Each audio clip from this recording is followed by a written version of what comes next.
Social media पर जैन समाज के सबसे लोकप्रिय जैन न्यूज चैनल महालक्ष्मी से आज जैन संस्कृत जैन विरासत करेंगे बात आपके साथ इस सादर जय जिनेंद्र के साथ।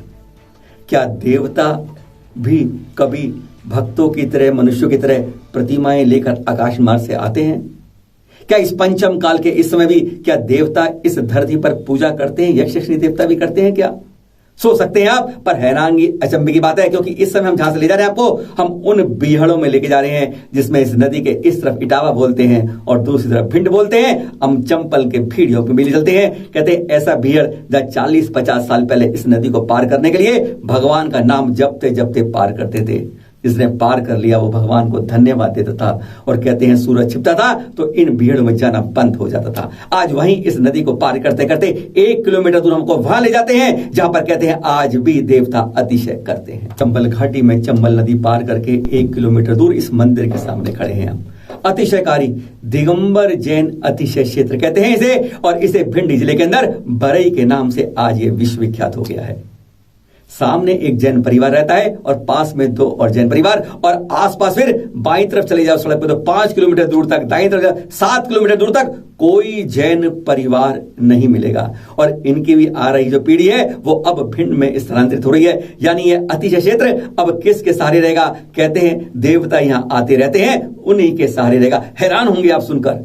इसी मंदिर के अंदर प्रवेश करते जाते हैं और आपको यहाँ का इतिहास बताते जाते हैं। हैरान हो जाएंगे आप यहाँ की बातें सुनकर जो आपने शीर्षक में पढ़ी है कि देवता यहाँ आकर आज भी पूजा करते हैं।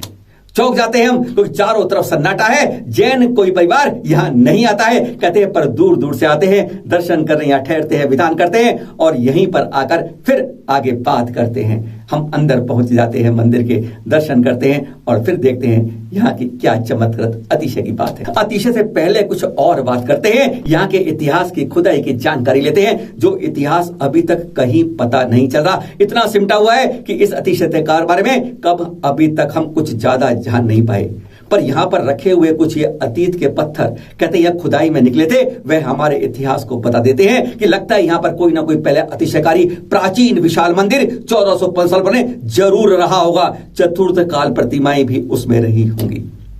ये यहाँ पर ही खुदाई के दौरान मिले थे, वह मंदिर में एक तरफ रखे हुए हैं। देख रहे हैं यहाँ पर एक पद्मासन तीर्थंकर की प्रतिमा का नीचे का हिस्सा रखा हुआ है जिसमें सिर्फ आपको चरण दिखते हैं, ऊपर का हिस्सा किसने क्षतिग्रस्त किया नहीं कह सकते, पर प्रशस्ति आज भी आप इसको आराम से पढ़ सकते हैं। यहीं पर यक्ष यक्षिणी के भी और देवी तो कई चित्र यहां पर पड़े हैं, खंबे के भी हिस्से दिखाई देते हैं। यह सब मंदिर में एक तरफ रखा है जो स्पष्ट करता है कि अगर यहां पर आसपास खुदाई की जाए तो एक विशाल जैन मंदिर का इतिहास यहां पर अपने स्वतः ही प्रमाण के रूप में सामने दिखना शुरू हो जाएगा। और अब इंतजार आपका खत्म होता है आज, और दिखा देते हैं आपको वह अतिशयकारी वेदी के पास। लेकर आए हैं हम आपको अपने पास। 2 दिन पहले चैनल महालक्ष्मी टीम यहां पर आई थी, यानी 3 अक्टूबर प्रातः काल के दृश्य आज आपको दिखा रहे हैं जब चैनल महालक्ष्मी टीम ने इस अतिशय तीर्थ को देखा। और कहते हैं इसके सामने खड़े होकर जो आनंद की अभिभूति होती है वह आपके रोमांच कर देती है। गदगद हो जाते हैं जब एक बार नजर उठाकर देखते हैं अजितनाथ भगवान की एक काले पाषाण की मूर्ति। इसके ऊपर लिखा है देव निर्मित जिनालय। ये हमारी तरह की भक्तों ने नहीं महाराज किया। ये कहते हैं इस जिनालय की प्रार्थना तो देवों ने आकाश से इस प्रतिमा लाकर यहां पर विराजित किया है। हैरानगी होती होगी आपको भी, हमें भी होती है, क्या यह संभव है? वर्तमान का विज्ञान युग तो यही कहता है, पर जब यहाँ की इतिहास जानते हैं और आज की घटनाएं देखते हैं तो सचमुच कान पकड़ लेते हैं अपने कि सचमुच यह तो सच बात है कि यह देव इसको आकाश मार्ग से लाए। यहीं पर हमें मिले पंडित विजय कुमार जैन जी, मुंबई से आए हुए थे जो यहाँ पर कई विधान कर चुके हैं और कहते हैं यहाँ पर कहते हैं इस भिंड के क्षेत्र में ना, अब तो छोड़ दीजिए थोड़ी सुरक्षा हो गई है यहाँ पर, लेकिन यहाँ पर जैन परिवार कोई नहीं है। लेकिन यहाँ 40-50 साल पहले आप भी जानते हैं कैसे यहाँ पर डकैतों को और लुटेरों को कहते हैं यहाँ पर कितना तांडव था, और ऐसे में ये सुरक्षित हो जाए मंदिर। हैरानगी होती है जब पंडित जी ने हमें इसके इतिहास खोला और बताया, अपने कहते हैं प्रत्यक्ष को प्रमाण किया और हाथ कंगन को फारसी किया। अब पढ़ लीजिए और सुन लीजिए उन्हीं के मुख से, पंडित जी से क्या अतिशय उन्होंने खुद देखे। इस चमत्कारिक प्रतिमा का मैंने साक्षात दर्शन किया जो देव रक्षित कहा जाता है। देवों से बात करते हुए मैंने सौभाग्य प्राप्त किया।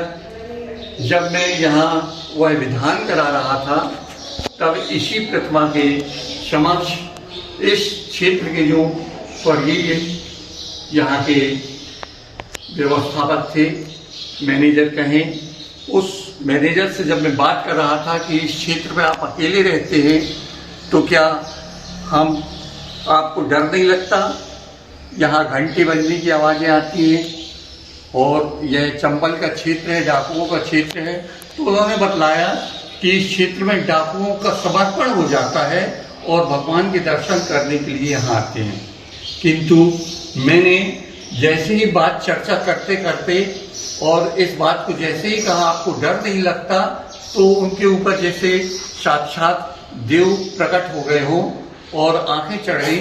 इस तरह से मुझे आभास हुआ कि वास्तव में कोई रक्षक देव उनके ऊपर हावी हो गया है और वो मेरे से बात करना चाह रहा है। क्योंकि मैं यहाँ प्रतिष्ठाचार्य के रूप में आया था तो मैंने उन्हें शांत कराया और उनसे इस क्षेत्र की रक्षा करने का संकल्प कराया और फिर उनको शांति करते हुए और हमने उन्हें उस मूल मुद्रा में वापस लाए। इस प्रकार से मैंने इस क्षेत्र को जागृत क्षेत्र मानते हुए, अतिशय क्षेत्र मानते हुए लोग भी आज यहाँ पर मनौती मनाने के लिए छत्र चढ़ाते हैं और यह बीहड़ जंगल का क्षेत्र चंबल के किनारे है। 250 बाई 200 फुट में बना यह अतिशिकारी तीर्थ क्या है इसमें खास जो आज भी रहता है सुरक्षित अपने आप? भिंड जैसी डरावनी जगह जहां पर 30-40 साल पहले तक डाकुओं और लुटेरों को कितना आतंक था यह किसी को बताने की जरूरत नहीं है, तब भी यह सुरक्षित रह जाए, हैरानगी होती है। क्योंकि कहा जाता है कि यहां पर जब देव आते हैं तो कोई आसपास दूर तक फटकता भी नहीं है। ऐसा ही कहा जाता है कि कुछ समय पहले, क्योंकि ये जो देख रहे हैं आप, ये चूने के सिंहासन पर प्रभु विराजमान है जिसका शरण होता जा रहा है। तो समाज ने सोचा, बाहर पास के लोग, भिंड के भी आए, इटावा के भी आए, उन्होंने सोचा कि इसको यहां पर कमल का एक संगमरमर का बड़ा अच्छा सुंदर सिंहासन बना के विराजमान कर दें। बनवा दिया गया उसे लाखों रुपए के अंदर और फिर विराजमान करने के लिए तारीख भी मुहूर्त देकर तय कर दी गई। कहते हैं तारीख नजदीक आने लगी तो लोगों को सपने आने लगे, मत छूना इस वेदी को। सोचा सपने हैं, झूठ होते हैं, क्या जरूरत है। लेकिन जब 3 दिन रह गए तो अध्यक्ष के साथ इन तीनों परिवारों को भी सपने आने लगे। कह दिया इस वेदी को छूकर भूल कर गलती मत करना, यह देवों को द्वारा विराजित है, इसको हटाने की कभी कोशिश मत करना। बात कई पंडित जी से, उन्होंने कहा नहीं झूठ है। दूसरा दिन आया, पंडित जी को भी सपना आ गया कि गलती से पंडित जी इस स्थापना इस संगमरमर के दूसरे स्थान पर मत कर देना। पंडित जी भी चौंके क्योंकि यहां तो करना था 2 दिन का कार्यक्रम है और फिर 1 दिन पहले जितने लोग यहां थे 50-60-100 लोग, उन सबको सपना आया कि गलती से भी ये गलती करी तो उसका बहुत ज्यादा खामियाजा देना पड़ेगा। और यह चेतावनी सबके अंदर आ गई और फिर इसको टाल दिया गया और तब से आज तक यह चूने के सिंहासन पर मूर्ति विराजमान है। और यह तक कहते हैं कि देवता आज भी आके यहां पर पूजा करते हैं। विश्वास करेंगे आप? नहीं करते हम विश्वास विज्ञान के इस युग के अंदर। पर कहा जाता है कि ये देखिए, आज हमने उनके साथ यहाँ के पूर्व अध्यक्ष महावीर जी के छोटे भाई से इस बारे में बात की। कहते हैं आज भी दरवाजा बंद रहता है, कोई ऊपर नहीं रहता है, लेकिन आप सामने भी आकर यहाँ पर मंदिरों की के अंदर बर्तनों की आवाज और आवाजें आराम से सुन सकते हैं। कई बार हमने डर डर कर साहस करके ऊपर आने की कोशिश की, मंदिर को देखा तो अंदर कोई भी नहीं मिला और हम हैरान हो जाते हैं। और आज भी ऐसी बात हम अपने कानों से सुनकर इस बात को हम मान पाते हैं कि देवता आज भी यहां कर पूजा करते हैं। आपको कहते हैं प्रत्यक्ष को प्रमाण किया, अरे अंग्रेजी हिंदी फारसी किया। सुन लेते हैं महावीर जी के छोटे भाई से आज की यह बात एक्सक्लूसिव चैना महालक्ष्मी परसों आया। जिनालय है ये मानते हैं आप, 3 घर है इस मंदिर के आसपास, बस 5-7 किलोमीटर इधर, 5-7 किलोमीटर दायरे के अंदर। और आप कहते हैं यहाँ पर रात को कोई ठहर नहीं पाता है। कहते हैं यहाँ पर देव आके रात को पूजा पाठ विधान आदि करते हैं, इसलिए किसी को तो ऐसा क्या लगता है आपको, क्यों आभास होता है? ऐसा इसलिए लगता है कि रात में ये जान पड़ती है कि कोई चोर आ गए और बर्तन खड़बड़ कर रहे हैं, ले जा रहे हैं। जब देखो इसमें तो कोई है ही नहीं। सुबह देखते हैं कुछ नहीं मिलता, रात को आवाजें ऐसी आती है, बर्तनों की आ रही है, जैसे पूजा पाठ की आवाज आ रही है। मतलब वो ले जा रहे हैं, चोर इसमें घुसे। आज भी ऐसा महसूस होता है? आज भी होता है। अच्छा, ऐसा हुआ है? कभी रात को किसने आकर देखा है यहाँ पर? हाँ, कई एक बार ऐसा हुआ, कई एक बार इसके ताले खोले गए, कई बार खोले गए।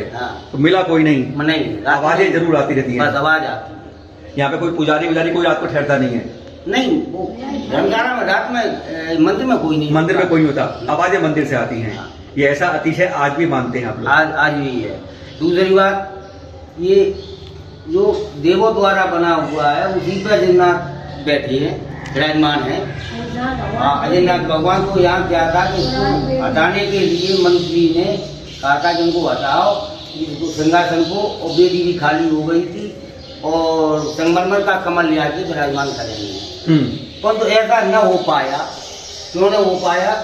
जैसे ही इसका चर्चा चली उसके बाद इन्होंने इतना सपना दिया। यहाँ पुजारी पहले थे चंद्रसेन और हमारे भाई साहब थे अध्यक्ष, तो उन्होंने एक देर रात में नहीं सोने दिया, दूसरी रात नहीं सोने दिया, तीसरी रात पे तो ये अजयनाथ ऐसे ही आया थे जैसे बैठे बिल्कुल चारपाई के बगल से। आखिरी एंड पे तो ये कहा कि अगर हमारे सिंहासन से हाथ लगा दिया तो इसका क्या परिणाम होगा वो तुमको भुगतना पड़ेगा।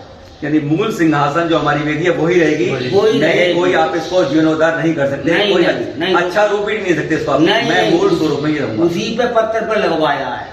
पिछले कुछ दशक के अंदर इस मंदिर का विस्तार किया गया है। इस प्रमुख वेदी के साथ अब यहाँ पर 5 वेदियां हो गई हैं कुल, और जिसके अंदर 40 से ज्यादा प्रतिमाएं हैं। कहते हैं यहाँ पर लोग आसपास के दूर दूर से आते हैं। यहाँ 20 कमरे उनके ठहरने की व्यवस्था है।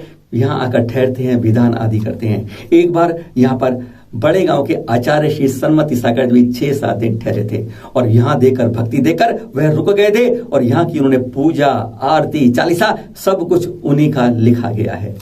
यहाँ पर आकर कहते हैं, दर्शन जो करता है निर्मल भावों से, गंधोदक लगाता है मन में निर्मल भावों से, वह अपने दुख दर्द जैसे यहाँ पर ही त्याग जाता है, छूट जाते हैं और आनंद के स्वभाव पे सजाता है। यह हमने भी महसूस किया जब परसों गए थे, और इसीलिए आपको 48 घंटे में आपके सामने उस साक्षात्कार को लेकर आए हैं। कहते हैं ऐसे गजब के दर्शन जो यहाँ होते हैं। पर एक बात आज हम आपको बता देते हैं, यहाँ की मूर्ति का अब धीरे धीरे क्षरण होने लगा है।